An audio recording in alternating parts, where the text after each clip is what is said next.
All right, welcome to Off Topic with Tim and Matt, our fantastic sports podcast where we always go off topic. All right, we're going to touch a little NHL, maybe a little NBA, MLB on this one. Yeah. NHL, Four Nations Cup.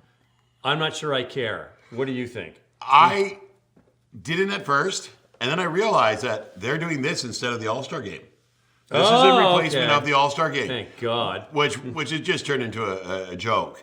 But they're like, we're going to do this Four Nations Cup. We got Canada, Finland, Sweden, USA. No Russia. No Russia. Ukraine might come. Slovakia, they're not there either. You know, like there's other players from other teams. And I kind of like this because these four nations, when you exclude Russia, make up a lot of they're the NHL. they're 95% of the NHL. Yeah. You know, and the odd German player, the odd Austrian player. So starting on, and I do believe, I got the dates here, hold on one second, on the 12th, so next Wednesday, Canada faces Sweden, and then U.S. faces Finland, and then on Saturday they flip, Finland versus Sweden. So the NHL shuts down for this? For a week. Okay. Yeah, for a week. Then on Saturday, Finland and Sweden, U.S. Canada, which I think would be a great game. The U.S.-Canada game is always a good game. So first off, here's my first issue. We have a poster for Four Nations Cup on our screen, and they only have Canadian players on it. This is the first problem. This is at the Bell Centre in Montreal, the first set of games. There you go. Then they go to the TD Garden in Boston on Monday the 17th, Canada versus Finland and Sweden versus U.S., and on Thursday, the top two teams out of the round robin will face off for the championship game. Where do they do that? Looks at TD Gardens in Boston. Okay. Yeah. So keep it on the East Coast. Okay. Yeah, keeping it on the East Coast. 8 p.m. Eastern Time, February 20th. You're going to have a championship game. And I think it's going to be, you're going to see some good hockey. It's going to be fun. But it'll be fine. Yeah. It'll be fine. Here's the rosters are kind of nice. Oh, yeah, I should hope so. Yeah. All-Star games outside of Major League Baseball, they used to be good in MLB, but with free agency and the fluidity, because back in the day, there was no free agency. So if you lived in a National League park, you didn't get to see the American League and vice versa. Yeah. So it was kind of cool. And now they've tried to make it more interesting, and it's kind of fallen flat because you need whatever. I don't really like All-Star games because I find the games are pretty boring.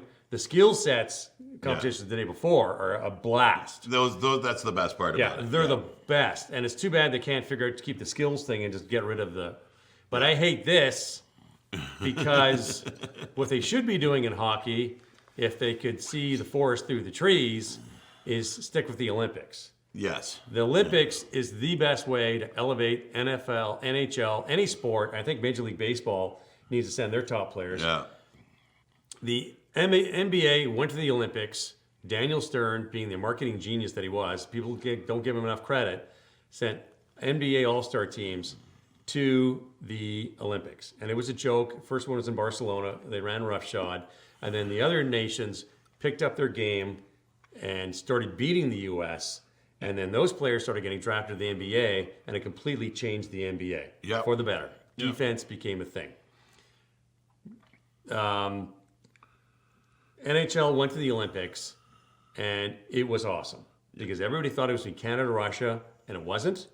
They're playing on the Olympic ice, which Team Canada until Sochi did not know how to defend against properly. We had, Salt Lake City was a screaming blast if you're a Canadian fan, and Vancouver was unbelievable if you were a hockey fan. Yeah. What a finish. Yep. That is the best way to elevate hockey globally is through the Olympics. And I agree with you. Yeah. I don't think this is instead of. I think it is. I think this is as well as. No. Now, what I've seen in All-Star games over the years, in all sports, is that the competition level has degraded because people are scared of getting hurt. Yeah.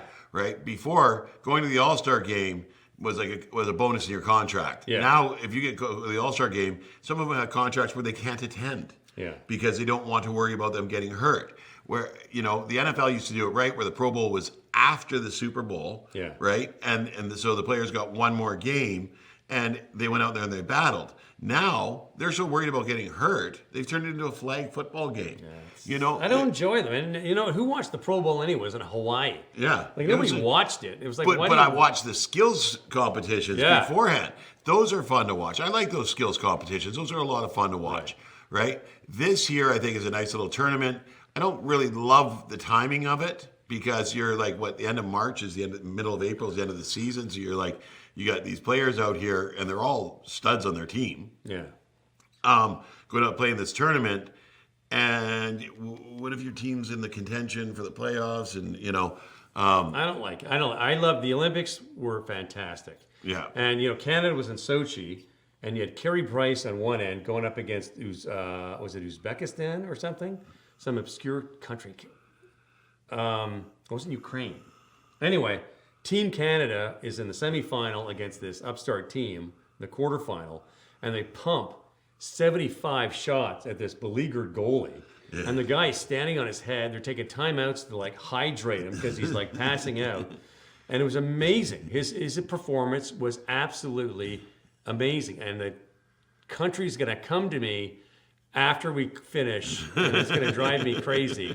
But you know what? Some kid from Ukraine or whatever it was watching that game, seeing this guy stand on his head against a powerhouse Canadian team that went on to win the gold medal. Yeah. He's like, you know what, Mom? I want to play hockey because I want to be like him. Yeah. That's how you elevate it. And they had a good thing going, and they got greedy because, we have to shut down as owners, and we don't get any revenue. You're getting revenue because more people are going to tune in and watch NHL games because you're selling the game globally on the biggest sporting event in the world, the World Cup of Soccer. Yeah. This is marketing genius. It worked for the NBA. It completely changed the NBA. And, look at these four countries and Russia. Canada, Finland, Sweden, USA, Russia. Yep. Okay? NHL keeps expanding. Always. They want to go back to Nashville. They want to go back to Houston. They want to go to Kansas City. Where are they going to get the players? Yeah. They're watering down the talent. They're going to get the players from these obscure countries who get the chance to play against the NHL All-Stars at the Olympics. When is Kazakhstan ever going to play against Canada in a global tournament? They're not. That is the best way to market it. You lose money in the short term, but you win big time over the next 5 or 10 years. And it's only every 4 years. So you know what? Screw this. Screw the All-Star game. Keep the regular season going where you're going to not have to shut down for a weekend. And then you just take that loss for 2 weeks every 4 years. Yeah. It's once every 4 years. Who the hell cares? Yep. It's not going to hurt your bottom line that much. And if you can't afford 2 weeks off, don't own a team. Come on. It's just short-sighted, hey, look at us. We're doing something globally. You're not. We see these guys every single week. Who the hell cares? Sidney Crosby, the guy's 45 years old. He's half dead. I don't need to see Sidney Crosby anymore. So there. I mean, Connor Bedard, sure, because his team sucks. Yeah. But we got to see Connor McDavid in the Stanley Cup final last year. Yeah. So he's not underexposed. No. You're not getting anything out of this. So, I don't like it at all. I hate these things. This reminds me of the psychopath, the player agent guy that went to prison. Gross misconduct. You know who I'm talking about. The agent that ran the Players Association. No, I don't. Yes, you do. He went to prison. Google gross misconduct. I'll get my phone out. I can't remember his name. NHL player agent. Ran the Players Union. Gross misconduct. Google it. People at home right now have found it fast. Jerry Johansson? No. You know who it is.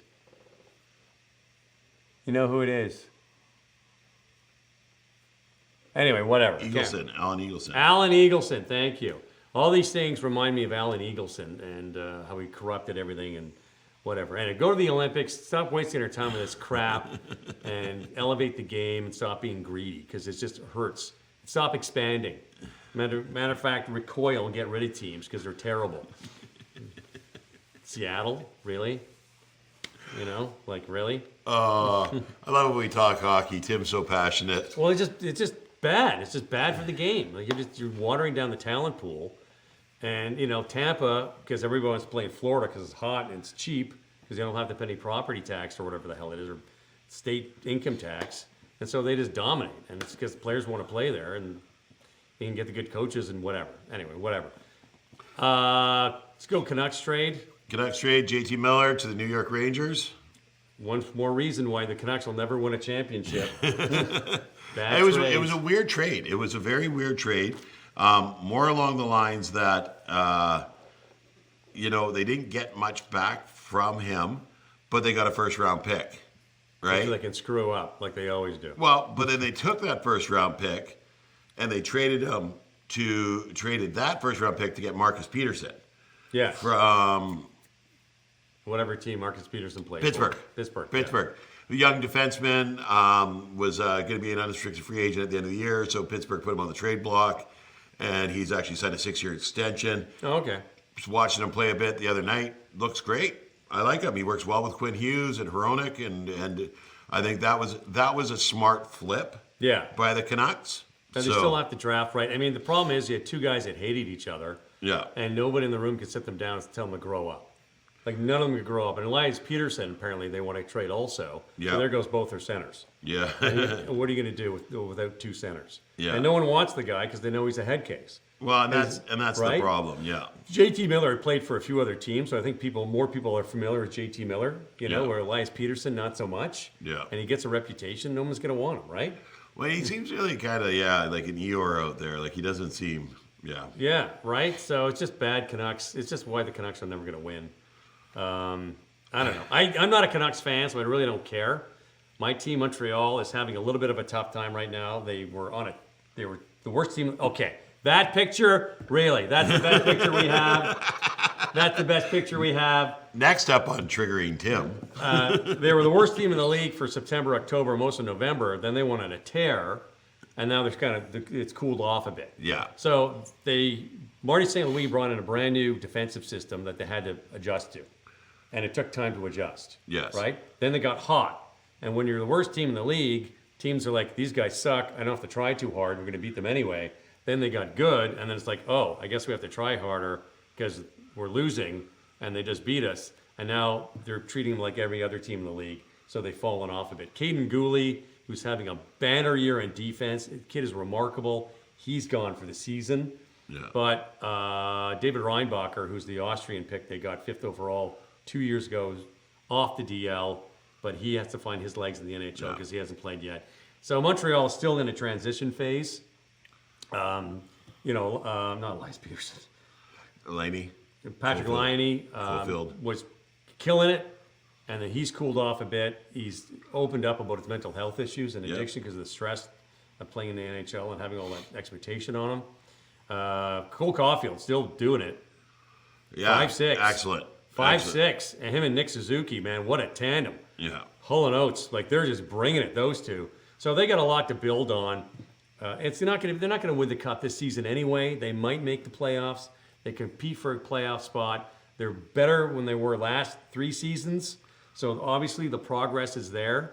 They're building on something. So I'm not really too concerned about this loss anyway, because I really wasn't expecting them to compete for anything other than maybe the last playoff spot in the last day of the year.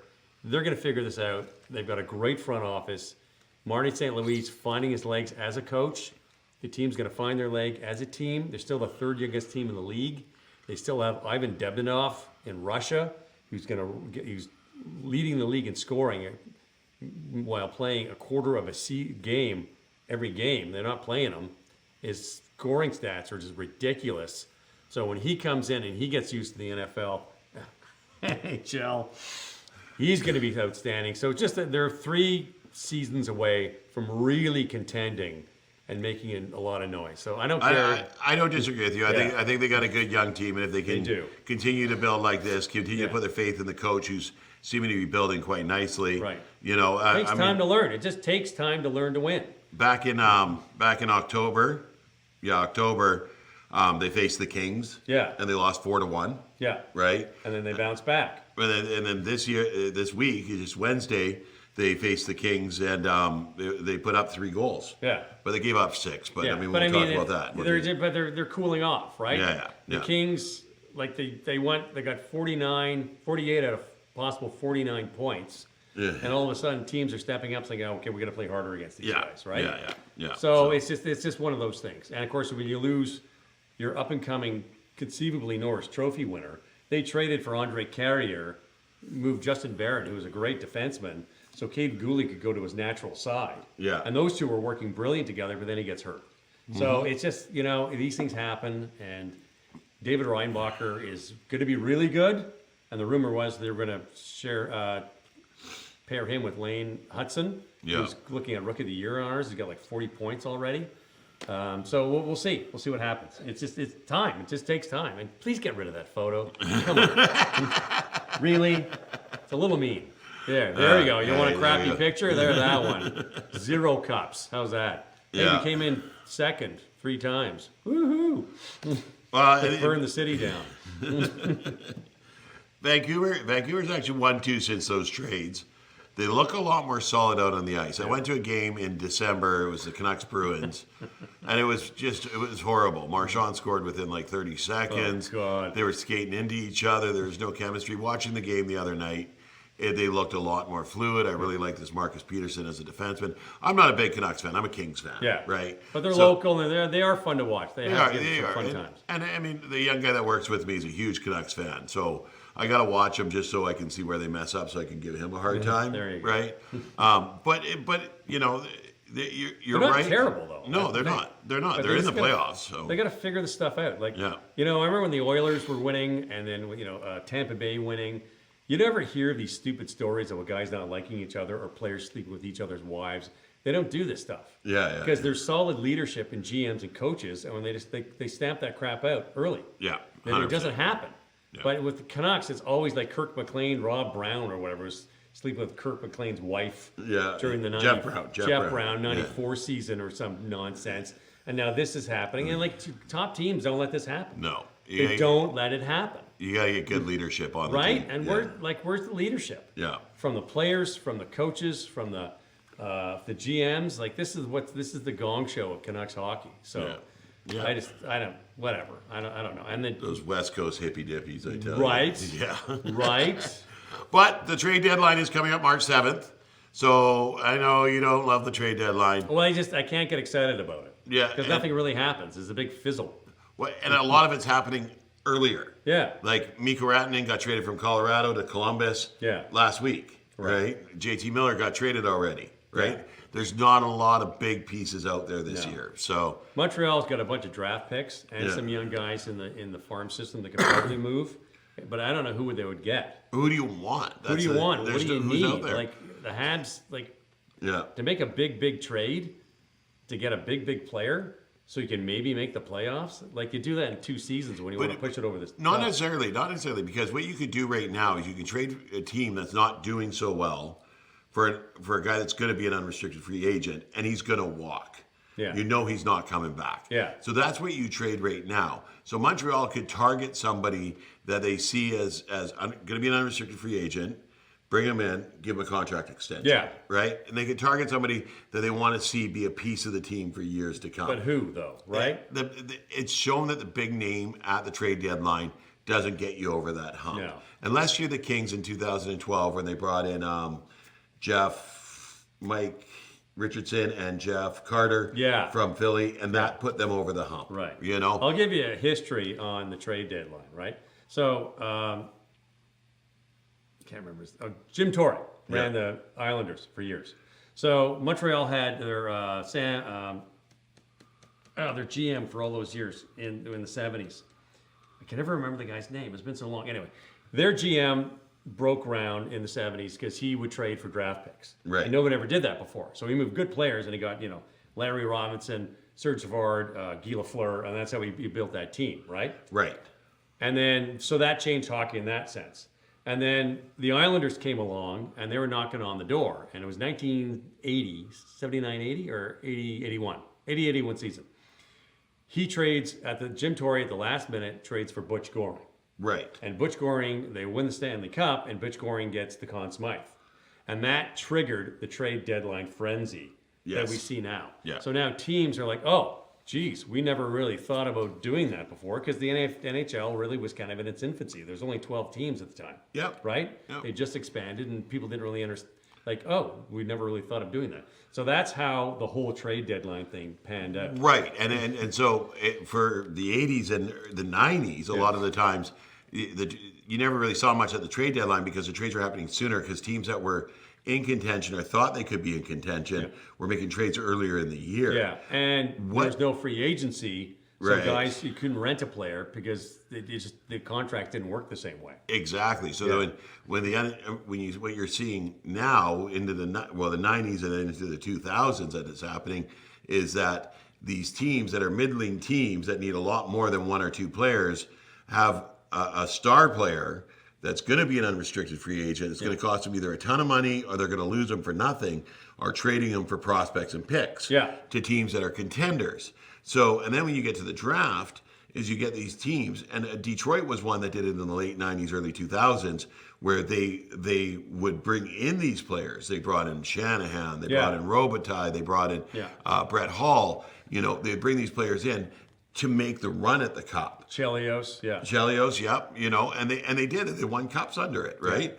Well, that's a little bit of an apples and oranges because Mike Ilitch owns Little Caesars, and he owns the Red Wings, and he owns I don't think he owns the Pistons, but he owns the Tigers, Detroit Tigers, and he's a brilliant guy, and he's the guy that spends money to make money. Great owner, everyone calls him Mr. I. They all love him. So he got Scotty Bowman as their head coach, and just let Scotty Bowman do whatever Scotty Bowman wanted to do, and everybody wanted to play for Scotty Bowman, right? And that's why these guys came over. And Steve Yzerman's there, and they started winning under Steve Yzerman, and you know. Robitaille never had a cup. Hull never had a cup. Chelios had one in Montreal. He won another cup. So they knew they're going to win under Scotty Bowman. And Brett Hall is the most cynical guy you've ever met in your life. Like you mentioned Mike Keenan's name, and he spits on the ground. He's kind of a spoiled brat. But when you mentioned Scotty Bowman, his face just lights up. It was a pleasure playing for. I'll never get to play with a guy like that ever again. And it was just a pleasure playing for him. He was such an amazing coach, and he really was just a remarkable guy. And you know, a guy who took the dynasties of Montreal in the '70s, where they owned the league, and everything changed, and he adjusted at like 70 years old to the new reality of the NHL, and still managed to win. And all those guys wanted to go play for him, right? So it's a little different with that Detroit's. And you're right. It was a little different. But it was one example too. Like you know how they use the trade deadlines to bring in these talents to fortify the team to go into the playoffs, and then for a lot of teams it hasn't worked out. Right? Toronto Maple Leafs. And so that the unrestricted free agent walks, they've given up a draft pick, and it's set them back. Oh, of course it is. Because the guy leaves after the next season. Not even the next season, at the end of the season. End of the season, exactly. Playoffs, and then you've given up everything, and you've got less than you had before. So but you got to take a chance. Like, you know, fortune favors the bold, and if you don't do something, it's... Well, and then you get the Kings. You know, I know I'm a big Kings fan, but this is how I understand. I watched this in 2012, where Philadelphia the year before was really good with Richardson and Carter and whatnot. And LA was able to go and get both of those guys and bring them over. And that really that gave them that second line. Jonathan Quick also stood on his head. Huge. You know, he came, and you've got to have a good goaltender in hockey. You have to. Well, unless you're Pittsburgh, and then it doesn't matter because their offense is so ridiculous. The one with Ken Reggett. There's not a lot of 7-8 games. Tom Barrasso and Ken Reggett, because their offense was just insane. Quick stood on his head. Drew Doughty was coming into his own. A lot of things happened. It really worked for them. But that trade gave them that solid second line of these two guys that had played together, that were really good together, and knew what it took to win, to come in there. And it put them over the edge, where they came in at the very last day of the season. They got the last spot in the playoffs and ended up winning the whole thing, right? So 2 years later... You just catch fire. 2 years later, they made another trade for... Milan. Gabrick? Oh, Gabrick, Yeah, they made a trade for him in 2014, and that put him over the edge. Because they lost Richardson, so they brought in Gabrick, And Quick came back from an injury, got back into form, Got looked hot. great, and they ran it again. I know. Sometimes you just get lucky. Sometimes a team just gets lucky. Yeah. I mean, you can be like Tampa, where they just build a brilliant organization, top to bottom, and they're built to win. And then there's like the 93 Habs that just get hot at the right time. Yeah. Or your Kings that got hot at the right time. You just win it. So it happens. But Yeah. But I mean, part of the thing too, you got to remember the locker room. Yes. So if you're on the cusp and you're close and your GM doesn't make a trade to get you better, to get you through the playoffs, that sends a message to your team and they just get bummed out. Yeah. If they make a trade and they bring a guy in, it pumps everybody up. Okay, we're serious about winning. Let's go get this. And the Jays have tried to do that a few times in the trade deadline. It's never worked because it's the Jays. But yeah, it's you got to try. You have to do something. When you're on that cusp, it's, sink or swim. Yeah. Either all in or we're going for draft picks. Yeah. So what are we going to do? Yeah. But it's, comes at a cost. You can just sell the farm, get a guy, and he's gone after the season, and then you're left with the sum of zero parts at the end of it. So Yeah, I hear you. right. All right. So that's it. like and subscribe. Like and BBN subscribe. Sports, Off Topic with Tim and Mac, YouTube. We want you to watch. Why are you laughing at me? We want you To watch us. That's our soundtrack. Yeah. Right on. All right. Enjoy the game tomorrow, Tim. I will. And next time we'll be going Off topic. Woo!